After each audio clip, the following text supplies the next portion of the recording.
Hi guys, I'm Justin. I'm 16 years old. The sun is my number one enemy.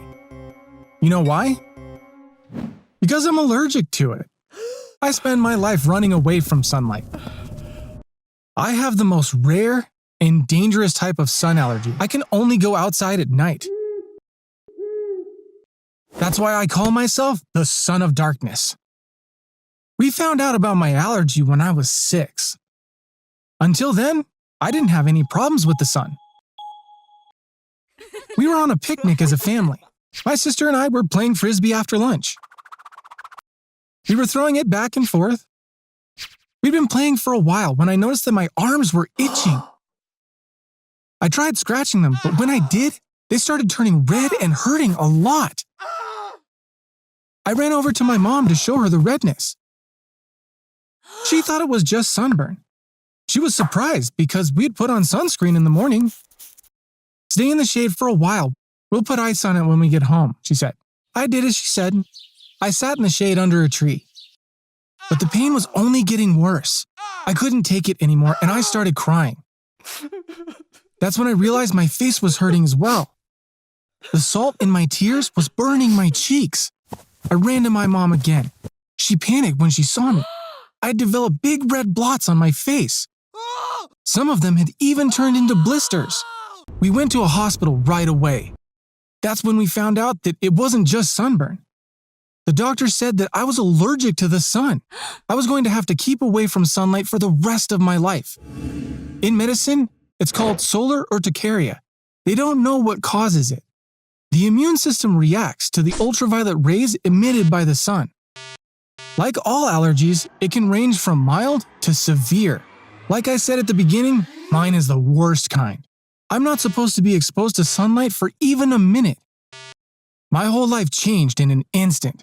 I was now stuck at home all day with blackout curtains covering the windows. I could only go outside after the sun went down. It was very difficult at first, but humans adapt to everything. I was mostly sad about not being able to go to school. I stopped seeing my friends. I was still talking to some of them online, but it wasn't the same as hanging out in person. Our friendships weakened. Eventually, we stopped talking online too, so I became even more lonely. Well, you adapt to that too. In fact, you even start seeing the bright side. For example, I play guitar really well because of it. Of course, I've had a lot of time to practice. Also, thanks to my allergy, I have a really good relationship with my sister Tamara. For years, she was the only friend I had. Another important issue is education. I study at home. I'm lucky that I'm a disciplined person. I can sit and study for hours. I also take some private classes online. I just need to take exams to get my diploma. So far, everything has been going well. I think I'll even be able to get a college degree. I think college will be less problematic because there are schools that allow you to do everything online, even the exams. Eventually, I'll have to get a job that I can do from home. I have to take that into account when choosing what to study. Of course, another option is working at night. Maybe I could become a DJ at nightclubs. I just thought of that now. It's actually not a bad idea. Let me think about this a little bit. Last year, my parents prepared a wonderful surprise for me. As a birthday gift, we moved to the city we live in now. You know why this is such a great gift? Because it's a resort town. There's stuff happening almost 24 hours a day. Cafes and restaurants stay open until really late. There are always people in the streets. As someone who can only go out at night, these things are really important for me. We used to live in a small town. Shops would close at 6 and restaurants around 7 or 8. So when I'd go outside, I'd just walk around with nothing to do. Here, even at night, it's like daytime. Most importantly, I used to have pretty much zero friends. But not anymore. I have a group of friends that I meet up with 3-4 times a week. We sit around a campfire by the beach and talk until late at night. Some nights, I play the guitar and my girlfriend Betsy sings. Yes, you heard it right. I also have a girlfriend now. I had gone out with a few girls before, but they don't really count. Betsy is my first actual girlfriend. Her family has a summer house here. She spends most of her time sunbathing and swimming. When we first started hanging out, I could tell things were going to get serious. I couldn't say, Betsy, we can only see each other at night. I can't meet you during the day. You would want to hang out with your boyfriend all the time. But my allergy would stop us from having a normal life. So I decided to keep it a secret because I was afraid of losing her. Eventually, we became boyfriend and girlfriend. We kept on seeing each other only at night. I thought she knew that something weird was going on, but she didn't say anything. We only planned to do things after sundown. We didn't even talk about meeting during the day. I was so afraid that she'd asked to do something earlier. What could I say when she asked, come over to our place for a swim? I was getting so anxious just thinking about it. One night, I had a dream in which I was a vampire. And Betsy was a vampire hunter. She was hiding her true identity, waiting for an opportunity to stab me in the heart. It was a really funny dream, but it really shook me. It was wrong of me to hide such a thing from the person I loved. That night, I told her about my dream. And then about my allergy. She didn't believe me at first. She thought I was still joking about being a vampire like in the dream. She finally realized I was serious once I started talking about my isolated life. It turns out, I had been stressing about nothing. She wasn't aware of anything weird. She thought I was sleeping all day because I was out all night. And this was the reason why I wasn't going out until nighttime. She came to visit me the next day. She got really emotional when she saw the thick curtains. She teared up. This must be so difficult. I understand it better now, she said. I showed her the house. She asked why my room had both curtains and window shades while there were only curtains in the other rooms. My sister was with us then too. She started crying when she heard Betsy's question. I held her.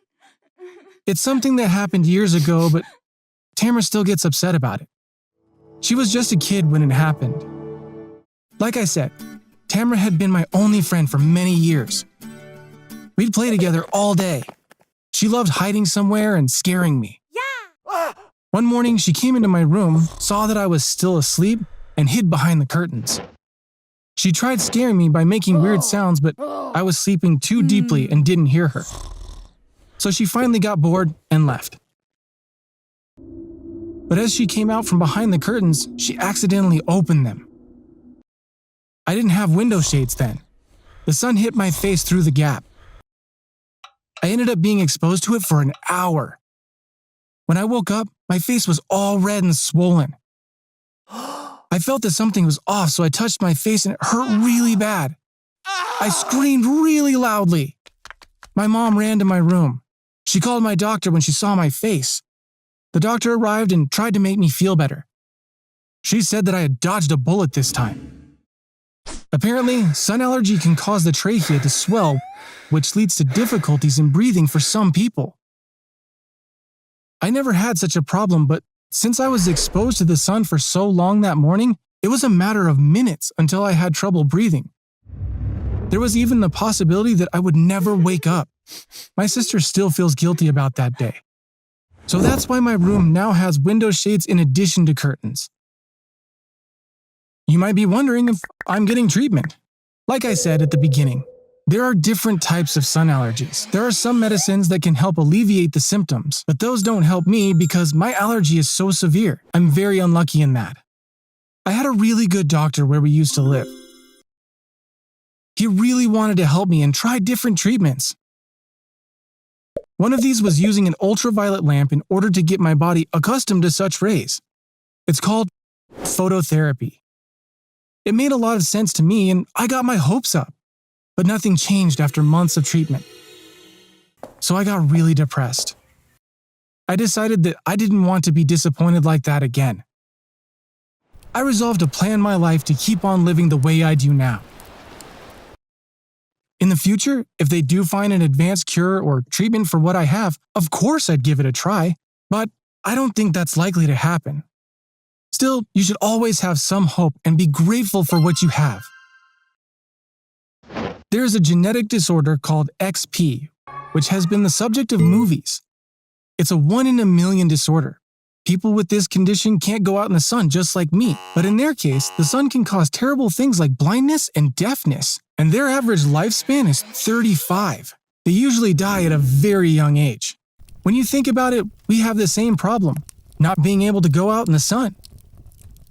But there is a huge difference between us, so I think you should be grateful for what you have, as some people have it much worse. Thanks for listening to me. I hope you didn't get bored. You can find stories based on true events on this channel. If you want to get notified about new videos, subscribe now. Hi everyone, I'm Sarah. This is my sister Layla. She's 4 years younger than me. Unfortunately, my family loves her more than me. I'm not even sure if they love me at all. Actually, I've always been aware that my parents have been nicer and more understanding towards Layla. It had never bothered me because I thought it was normal for them to treat her this way since she was younger. But recently, after everything that has been happening, I began to suspect that my parents just like Layla a lot more than me. I'm going to tell you about everything that happened. All I ask is that you share your thoughts in the comments. Do you agree that my parents are treating us differently? Please let me know. We moved to a new city during the summer. In our old house, Layla and I were sharing a room. Our new house is bigger, so now we each have our own room. We knew that summers in this region are really hot, but it turned out to be even hotter than we imagined. At night, we literally weren't able to sleep. The house had air conditioning only in our parents' bedroom and in the living room, so Layla and I didn't have it in our rooms. After a while, we had no choice but to start sleeping in the living room. I hated sleeping in the living room since I now had my own bedroom. But I didn't have any other choice, since our parents had spent a lot of money during the move and it would be inconsiderate to ask them to buy 2 more air conditioners. One night, I went to the living room to go to sleep as always. Layla wasn't there yet. She didn't come before I fell asleep. When I woke up in the morning, I was surprised to see that she wasn't there.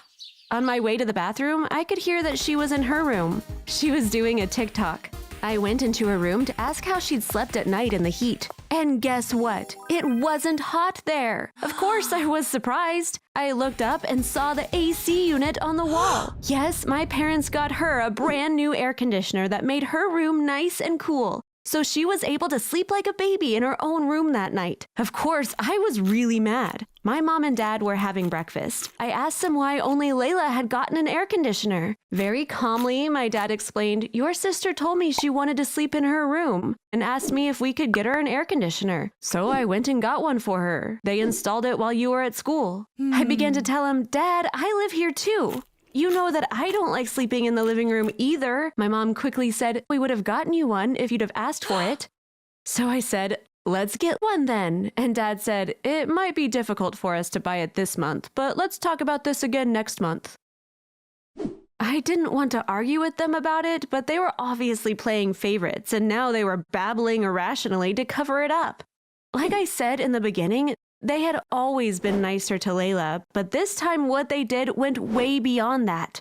The AC incident really changed how I viewed my parents' actions, and I began to notice more things like this. This is when I started to realize that my family loves Layla more than me. Let me give you another example. Ever since elementary school, I've had to do house chores every day. I do the laundry, I take out the trash. When my mom tells me she's going to be late from work, I cook. But I've never seen Layla so much as bring an empty glass from her room back to the kitchen. My mom makes her bed. I iron her clothes. Once, when my mom told me, "Vacuum the living room," I said, "I need to study for a math exam I have tomorrow. Can Layla do it?" My mom said, "Of course not." So I asked, "Why not?" Do you know what she told me? "Because you need to do it." What kind of answer is that? And without another word, I did it like an idiot. Layla's birthday is coming up next month. I realized this when my mom said, "I thought I'd get Layla a cake shaped like the TikTok logo this year. What do you think?" For Layla's birthdays, she always gets a cake that looks like whatever she's into at the time. For example, last year she got a cake that looked like a Roblox character. But for my birthdays, my mom just bakes regular cakes. Ask my mom, it's a family tradition. She's baking my cake herself to show me how much she cares about me. Before, I would have believed it. But now I know that she doesn't care about me at all. Because if that were the case, she'd be baking Layla's cakes too. Once I started noticing things like this, they just kept on coming. Maybe it had always been this way, and I just never noticed. One morning, my sister came to the kitchen with a limp. She had hit her foot against the edge of the bed. She was very angry, saying, "Mom, I was writhing in pain on the floor for 10 minutes. I kept calling for you. Why didn't you come?" I couldn't believe my ears when I heard my mom's explanation. "Oh no, that was you calling me? I heard it, but I thought it was Sarah, so I didn't come. You sound so similar that I get confused. I wish I'd checked on you." She was saying these things like I wasn't there. It's like she wanted me to know she doesn't care about me at all. I couldn't take it and said, "Dear Layla, next time you should scream, 'I'm Layla, I'm Layla,' so that Mom knows it's you." My mom couldn't say anything, but looked at me as if I were the one who did something wrong. It was so obvious that Layla was the little princess of the family, but I'd never figured it out because I'd always been so naive. Here's another example. My folks never ever miss one of Layla's performances at school. If it's during the day, my dad always takes time off from work. I don't get to perform anymore, but my dad rarely came to mine, even when I was little. When he couldn't make it, he'd just say he had to work. But when it comes to Layla, my dad doesn't seem to care much about work or anything else. My parents come to the theater early to find a good seat in the front row, and they cheer for their precious daughter like crazy during the whole show. The other issue with school is our grades. Whenever I get a good grade, my dad will say that either the questions were easy or I just got lucky that it was a subject I'd prepared for. He'll find a way to tell me that I didn't really deserve such a good grade. With Layla, it's just the opposite. Her grades are not that great, but he always makes up excuses for her. Every time she gets a bad grade, he tells her, "You said you had a headache that morning, that must be it." Or, "That teacher is too demanding of you," to try to prove that it's not her fault.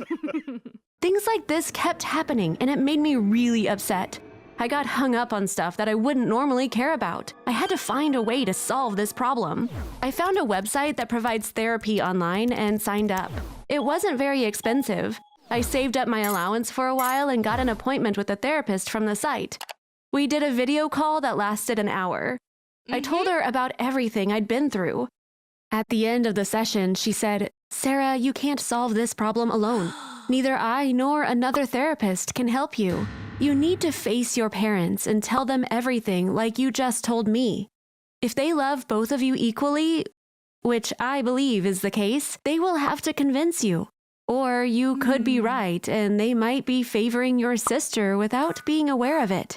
If that's the case, it's again your parents who need to put in the effort so that you don't feel like they don't love you. So don't waste your time with therapists. The only way you can resolve this issue is with your family." What she was saying made a lot of sense. I decided to talk to my parents the first chance I got. Last Sunday, Layla was at a friend's house, so it was a good time. I said to my parents, "I need to talk to you about something important." Naturally, they were very curious. I think I talked nonstop for an hour and a half. They didn't interrupt me even once. They just listened. A couple of times, I couldn't stop myself from crying. Actually, even telling them about everything felt really good. But unfortunately, their reaction did not make things any better. At first, they said, "We aren't playing favorites at all, and we love both of you very much." That wasn't the problem, but what my mom said next really hurt me. "Your personalities are so different. That might be why we're treating you and Layla differently. Layla is kind of like a cat. She only pays attention to us when we pay attention to her. Her natural inclination is to stay away from us. That's why we need to be extra nice to her all the time.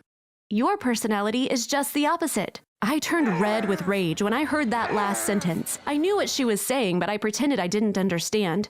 I asked, "What do you mean by opposite?" My mom couldn't say it outright. "Opposite of a cat's," she said. I think she was regretting the example she gave. I couldn't hold it in. "So you mean like a dog? Layla has the personality of a cat, and I'm like a dog. No matter how badly you treat the dog, it still comes back and sucks up to you, right? Is that what you actually think of me?" I asked. My mom shook her head. "I guess the way I said it didn't sound too good, but I just wanted to say you have different characters," she said, trying to defend herself. I think what my mom said clearly proved they were treating us very differently. When they saw that I was upset, they tried to console me. My dad said, "Both you and your sister are so precious. There's nothing you need to be upset about." But I'd already gotten my answer. They wanted to keep talking about this, but I couldn't take it. So do you agree that my parents don't treat the two of us equally? I still feel that they love Layla more than they love me. And on top of that, my mom's cat and dog analogy about our personalities was really weird. Can you please share what you think in the comments? I promise that I will read all of them.